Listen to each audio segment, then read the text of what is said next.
देखिए बड़ा अच्छा एरर डिटेक्शन का concept, the traditional concept of cash. अगर गलती यहाँ है तो हमारा आंसर हो जाएगा ये। देखो एरर डिटेक्शन में हमें करेक्शन नहीं करनी होती, सिर्फ बताना होता है कि एरर कहाँ है। हैज़ मॉडल्ड ऑन, और यहाँ गलती है तो भी certain rule recording number of currencies that can, यहाँ तक गलती है तो सी actually be printed by the central bank. अब देखो एग्जाम में ए बी सी डी में से एक गलत होता है। अभी मैं प्रैक्टिस करा रहा हूँ तो हो सकता है एक के बजाय दो गलतियाँ भी हो। तो एरर डिटेक्शन यार, इंग्लिश अच्छी खासी पढ़ने के बावजूद मास्टर इन इंग्लिश वाले भी गलती कर जाते हो, क्यों? वो ट्रिक्स वो रूल्स तुम लोगों नहीं पता होता जो मैं फॉलो कर रहा हूँ। अब देखो उन रूल्स पे चलो, कभी गलती नहीं होगी। स्टार्ट में है दी, एक आर्टिकल है। ट्रेडिशनल कॉन्सेप्ट है, ट्रेडिशनल कॉन्सेप्ट एक नाउन है। ऑफ कैश जनाब, कुछ ऐसी फॉर्मेशन आ रही है, दी है फिर नाउन है फिर ऑफ है फिर नाउन है, बिल्कुल करेक्ट। ऑफ से पहले भी नाउन, ऑफ के बाद भी नाउन, जबरदस्त सही चल रहा है अभी तक कंस्ट्रक्शन। हैज़, हैज़ क्या है? एक हेल्पिंग वर्ब है। अब हेल्पिंग वर्ब के बाद वर्ब तो आना चाहिए, लेकिन वो वर्ब सब्जेक्ट से मैच कर रहा है या नहीं। तो देखो सब्जेक्ट वर्ब एग्रीमेंट के लिए एक बड़ी ज़बरदस्त ट्रिक बताता हूँ। तीन टाइप की गलती हो सकती है, पहली टेंस की, दूसरी नंबर यानी सिंगुलर या प्लूरल, तीसरी वॉइस।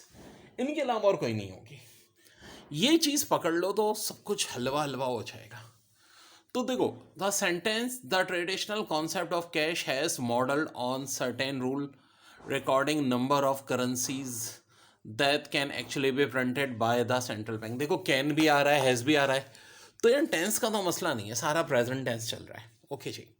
नंबर सिंगुलर या प्लूरल, तो the traditional concept of cash एक सिंगुलर नाउन है तो सिंगुलर वर्ब होना चाहिए हैज़। यार ये भी इट्स ओके। मसला नंबर का भी नहीं है, वॉइस का देखते हैं, एक्टिव वॉइस या पैसिव वॉइस। अब एक बहुत अच्छी ट्रिक याद रखो, देखो हैज़ के बाद मेन वर्ब की थर्ड फॉर्म अगर डायरेक्ट हो तो एक्टिव वॉइस, और हैज़ के बाद बीन लग करके, हैज़ के बाद बीन लग करके मेन वर्ब की थर्ड फॉर्म हो तो पैसिव वॉइस। यहाँ क्या है, हैज़ के बाद डायरेक्ट मॉडल रखा है, इसका अलावा सेंटेंस जो अभी क्वेश्चन में मौजूद है एक्टिव वॉइस। अब यहाँ एक्टिव होना चाहिए पैसिव होना चाहिए, इसके लिए ज़रा सेंटेंस को पढ़ना पड़ेगा ना। एक्टिव जो हम काम करते हैं, पैसिव में जो काम होता है। The traditional concept of cash has model on certain rule. ना ना ना ना ना ना ना ना, देखो the traditional concept of cash has model on certain rule, ये तो सर्टेन रूल पर होता है। तो लगे बंदो, यहाँ तो एक्टिव नहीं आना चाहिए, यहाँ तो पैसिव होना चाहिए था। यानी कि बच्चों क्या होना चाहिए था, हैज़ मॉडल की जगह हैज़ बीन मॉडल। एक तो यहाँ गलती है बी में, यहाँ होना चाहिए हैज़ बीन मॉडल। और कोई गलती है? जी जनाब, आगे देखो सर्टेन आ गया। अब सर्टेन के दो रूल होते हैं, खाली सर्टेन है तो उसके आगे प्लूरल नाउन होगा, असर्टेन है तो सिंगुलर नाउन होगा। यहाँ क्या है, खाली सर्टेन है। सर्टेन है तो प्लूरल नाउन होना चाहिए, रूल तो सिंगुलर नाउन है। अबे प्लूरल नाउन लगाओ ना, रूल्स कर दो इसको।